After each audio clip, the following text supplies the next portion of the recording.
Next on Tapestry, we're heading to Jamestown, New York.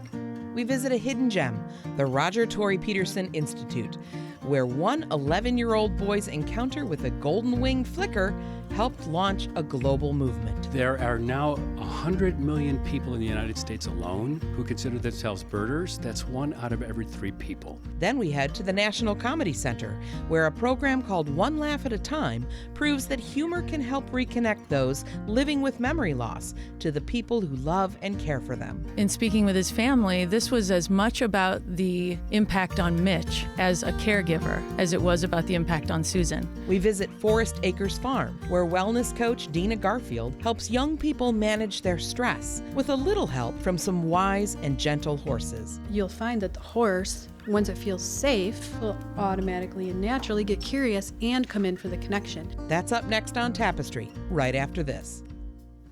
Compact Science is your gateway to the science of everything in our region.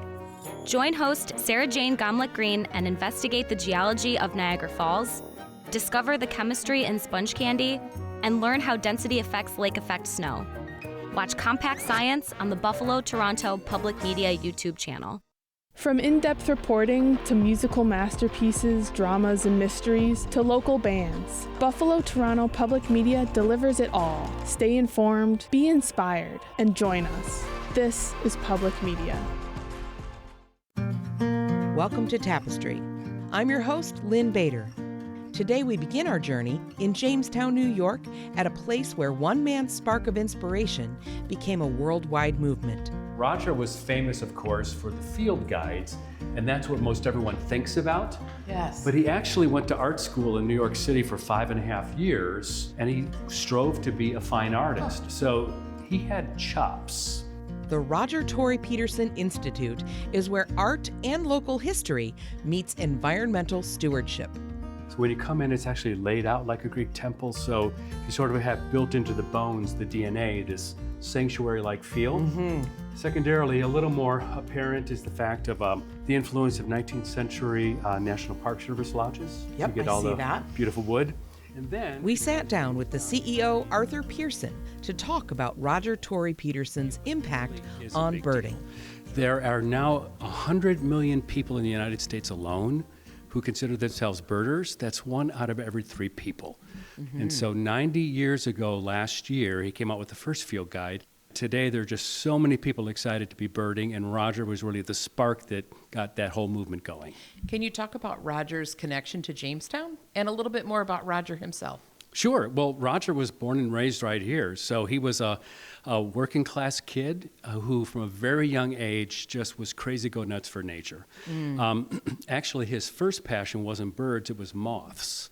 So there's a famous story of when he wanted to collect moths, but there was a curfew at the time. So undaunted, he marched himself down to the police department, explained his plight, and got a handwritten note from the chief of police giving Roger permission to be out of doors after dark in order to collect moths. His own hall pass from the police department. Exactly right. You got to go right to the top. The spark for birds, he was 11 years old, and he was here exploring Swede Hill, and he came across a tree, and on the tree was a bird, but something wasn't right because the bird wasn't moving.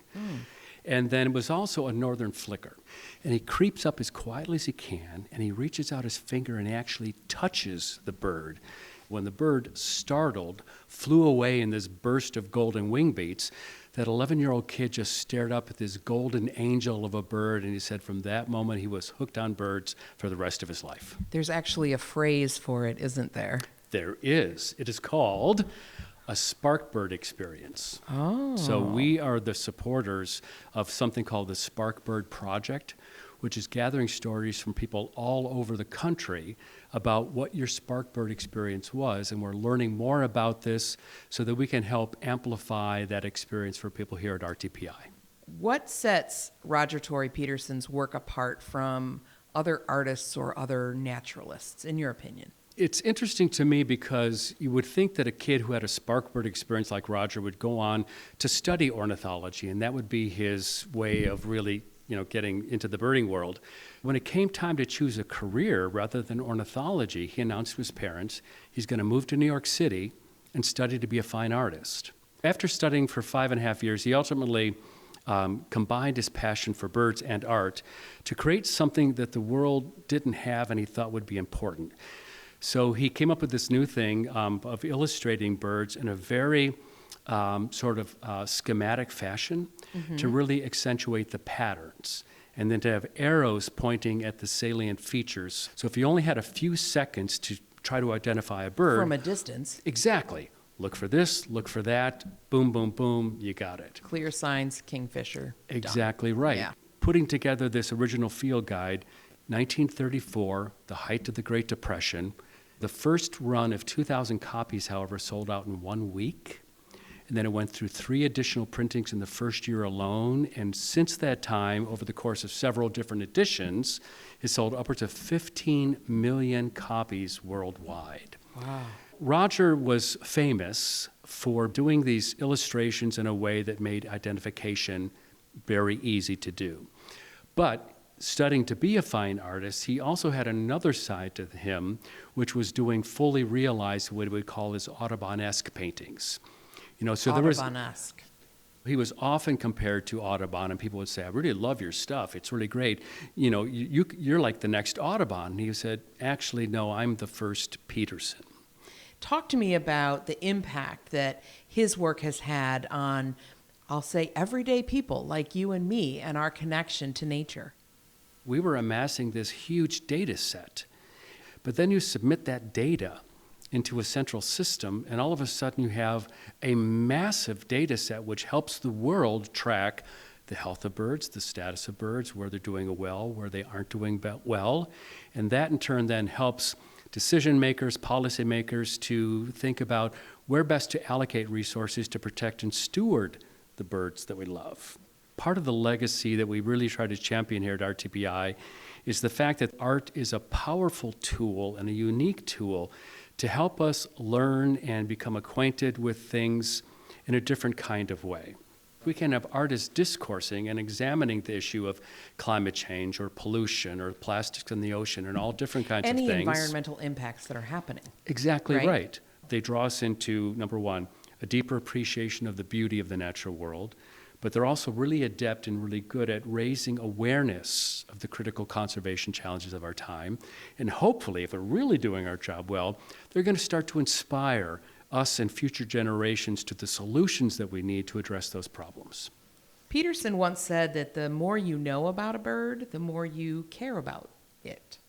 Why do you think that connection between knowledge and care is so important in conservation work today? If you name something, you know it in a totally different way. If you and I just met on the street and didn't know each other's name, hi, how are you? Nice to see you. But if we exchange names, all of a sudden we just have this intimate, different kind of relationship between us. So naming things is incredibly powerful, and if you love it, you're going to want to take care of it. What do you find inspirational about coming here every day and doing this kind of work? So many things. I get to, right out of the parking lot, the first thing I do is listen for the birds. Mm-hmm. So we're in the midst of a 27-acre nature preserve, and so I'm greeted by music every single morning, 12 months, 365 days a year. That's a joy. I get to come into a beautiful building, and then to be surrounded by the work of Roger and all these other artists. It's a rough gig. Somebody's got to do it. Someone's got to do it. Oh.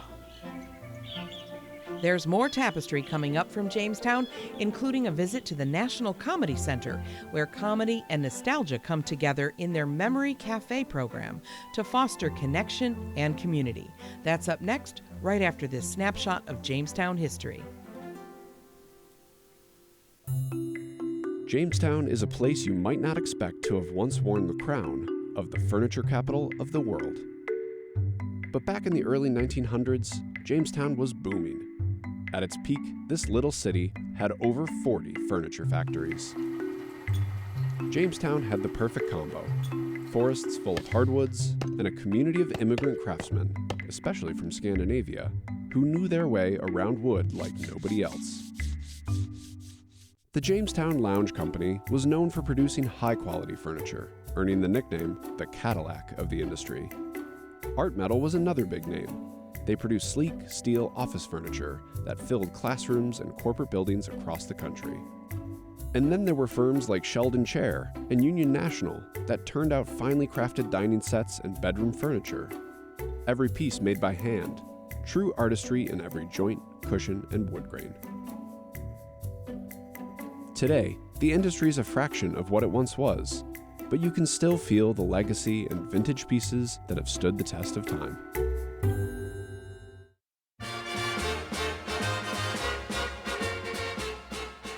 In Jamestown, comedy has been more than just entertainment. It's really part of the city's DNA. And at the National Comedy Center, that legacy takes on new meaning with a program that's as heartwarming as it is joyful.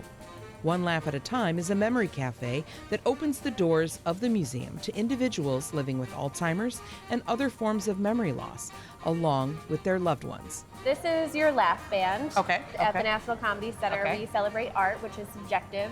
So we take your sense of humor to heart. You're going to create a sense of humor profile. Okay. That's going to allow us to serve you comedy content that will hopefully make you laugh. It's a space where nostalgia, connection, and community come together, and where laughter truly is the best medicine. Joining me is Journey Gunderson, Executive Director at the National Comedy Center. Journey, what was the genesis for you in terms of developing this idea of a memory cafe at the Comedy Center? A gentleman named Mitch wrote to us after visiting. He described something pretty extraordinary. He's from Philadelphia. His wife had frontotemporal dementia. They had gotten to a point, he was her full-time caregiver. So Mitch brought Susan to the museum, and Susan had largely become nonverbal. And as they traversed the galleries, she started, there was kind of this spark that he saw in her, and she started speaking more. They ended up coming back during one of the comedy festivals, and at one point got a hotel and stayed for 4 more days. Wow. And what's extraordinary about this is not just that he could see something therapeutic and beneficial for Susan, and these connections being made neurologically between memory and nostalgia and humor and laughter. Right. In speaking with his family, this was as much about the impact on Mitch as a caregiver as it was about the impact on Susan.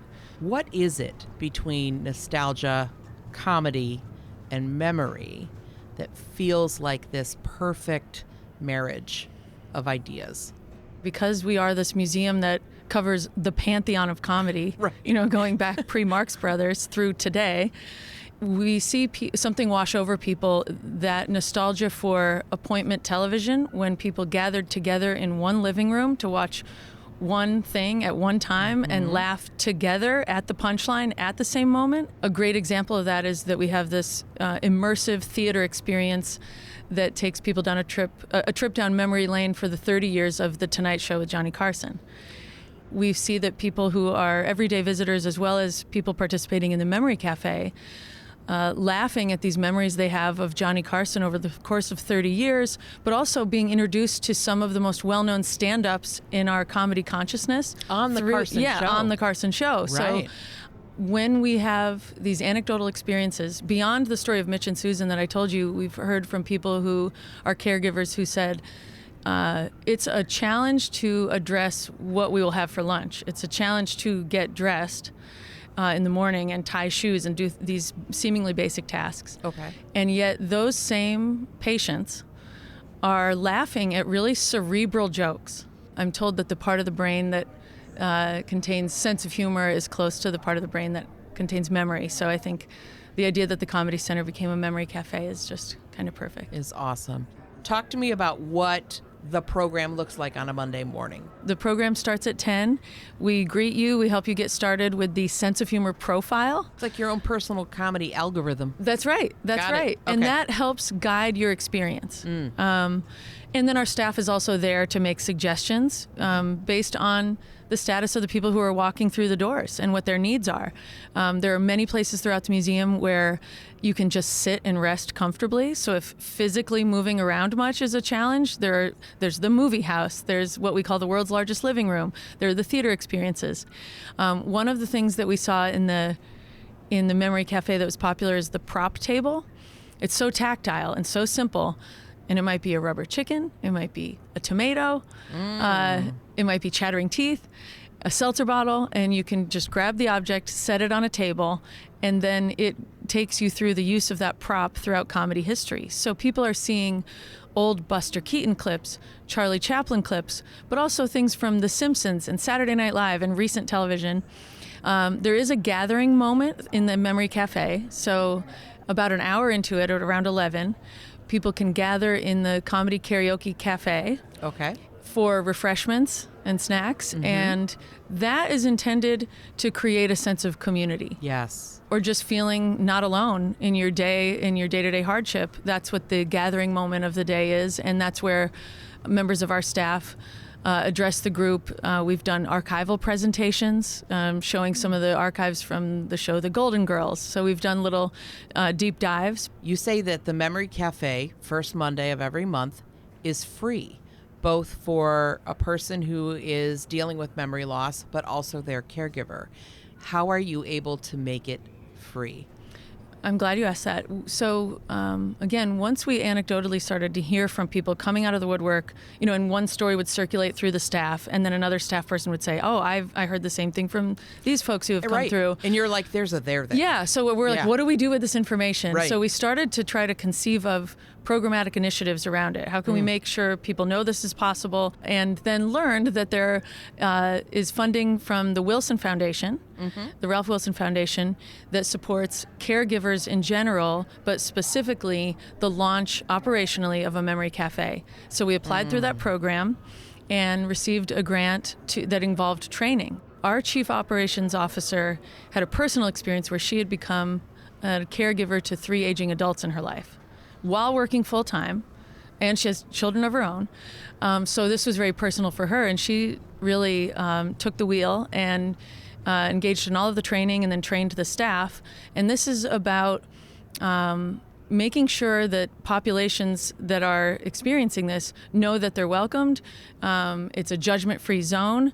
So a paid caregiver was recently at our Memory Cafe and described seeing a gentleman she had cared for years. She said, "I've never seen his shoulders shake like that when he laughs." They just hadn't had that experience together. Right. And so she became emotional. Just observing that. And so it's inspiring people to infuse comedy into their day-to-day caregiving relationships. So that intergenerational connection is huge, because a lot of caregivers who are unofficial, unpaid caregivers are family care partners, often of another age cohort. And many people, most people who visit museums are with someone of another age cohort. So we designed accordingly from the start. Probably one of the most important points that you made is that you have a trained staff who knows how to really leverage all of the connections at the Comedy Center for those who are dealing with memory loss and absolutely their caregivers.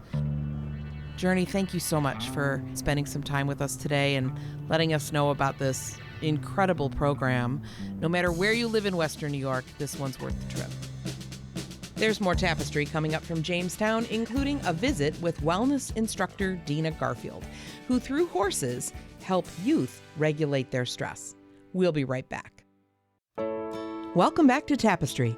I'm your host, Lynn Bader, and we're going to wrap things up by taking part in a little self-care.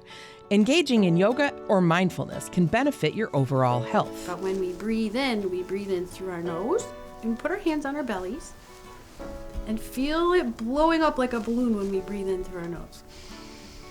But what happens when you add animals into the mix? And you can softly brush her, and you can start to talk to Kiki. She's happy right now. I'm here with Dina Garfield from Forest Acres to learn how she incorporates all 3 to help young people cope with stress. Talk to me a little bit about your own connection with animals and horses in particular. I just knew that I always wanted horses in my life, so I went into horse showing and 4-H and things like that. And then when I graduated from high school, instead of going to college, I went to school for horse science. And then I moved back here and had my kids and eventually got horses again. You could be doing anything. You could still be showing horses. Yeah. But what are the rewards that you've gotten from this work? A lot of people just think horses are for riding. They don't realize that there's so much more that you can do with horses besides riding them.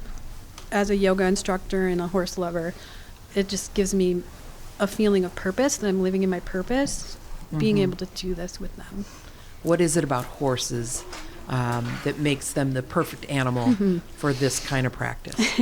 Yeah, you've probably heard horses are called sentient beings, which means that they are really, they can pick up on so many different senses.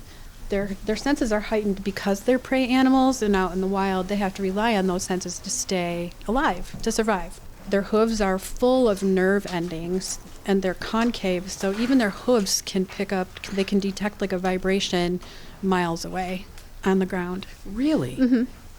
So that they're ready to flee if need be. They can sense our emotions. Yeah. Do they know if we're sad or angry or mad? Do they... Yeah. Oh, wow. Like, it's been said that horses mirror your emotions back to you. So when you're looking at the horse can pick up on it and then basically tell you without even saying anything what's going on. Check in. What is really going on in me.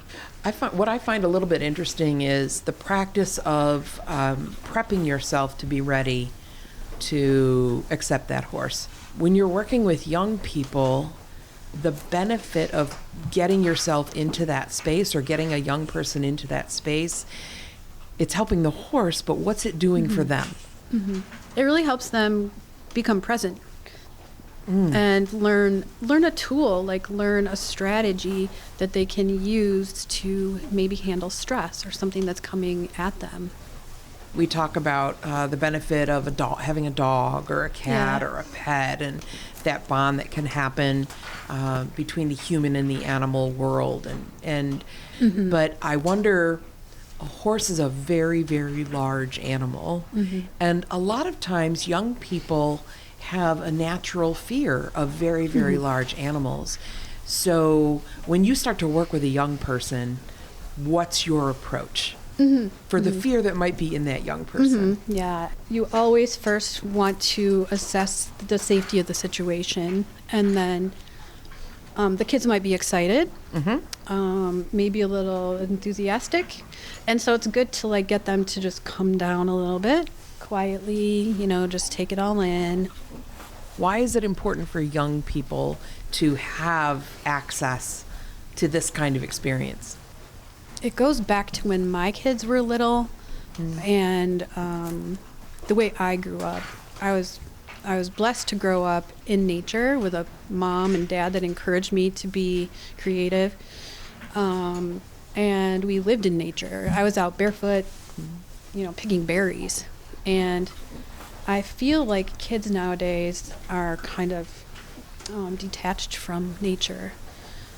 They wake up early, they're just rushed from day to day, then they're put in the concrete buildings, and they rarely get outside to play, and they have screens in front of them, and there's so many things going on in kids' lives that never were a part of my life, and for me to see that and to just want to help kids get back into nature, because that's where all the healing and the growth takes place. Let's talk about those teenage kids. Talk about the stress and the challenges that you see teenagers face and what this work does for them. It's so stressful for teenagers, especially. So a lot of teens and college graduates are in that situation. And I love helping them with that. We do a visualization technique with journaling, and it helps them become clear on the steps they can take and like their dream life. While we were there, Peyton, one of Dina's teenage students, stopped by to say hello. Do you see the connection that she's talking about? Like, talk to me about how they help your health and well-being. Yeah, so I think the big thing about horses is they kind of bring emotions to the surface that you maybe didn't even know were there, so to say. So I've noticed, like, when I don't spend enough time with my horses reading Annabelle, I'll get like extra punchy. You'll get punchy. I'll get punchy, just like extra feisty. I guess is a better way to say that, but I love how you phrase that. Feisty and punchy. You'll find that the horse once it feels safe, because it notices that you are in the safe spot now, the horse will automatically and naturally get curious and come in for the connection. You can just deregulate and you can sit there. You don't even have to do anything except breathe, and that horse will come to you. Wow. That's cool. And it'll make you cry. I've seen grown men just cry, like veterans. We've done a lot of work with veterans, and they'll come in with maybe a chip on their shoulder and say, "This is woo-woo, this isn't going to work." And within 10 minutes, they're crying. It's amazing the work that you're doing, and the work that the horses are doing as well. I bet it, in a way, it's, it's a little bit fulfilling for them as well, whether they realize it or not. I hope that they feel that. Yeah. All right, well, I'm going to let you get to work with these youngsters we have with us who've been waiting patiently to do some work and do a little deregulation. And I thank you so much for spending time with us. Thank you, too. You're welcome to try this anytime. I will take you up on that. So you guys remember how to approach Kiki? Just come up by me and always stay right at her shoulder. And you can softly brush her, and you can start to talk to Kiki. She's happy right now because she's eating hay. Yeah. And she's nice and calm and soft. She still has her winter coat. Would you like to come up here and brush her face? Okay, let's get her face nice and pretty. Her face is really... That wraps up this episode of Tapestry. And like we've said before, we will be back because there's always more to explore. Next week, we head to Leroy, or is it Leroy? Well, however you say it, you'll want to come along. We're going to trace the stories stitched into barn quilts with town historian Lynn Beluccio, grab a bite at the family-run Mama Chavez's Taqueria, and meet 22-year-old Sam Zarillo, whose passion for journalism is bringing new life to the Leroy Weekend Gazette. I hope you'll join me.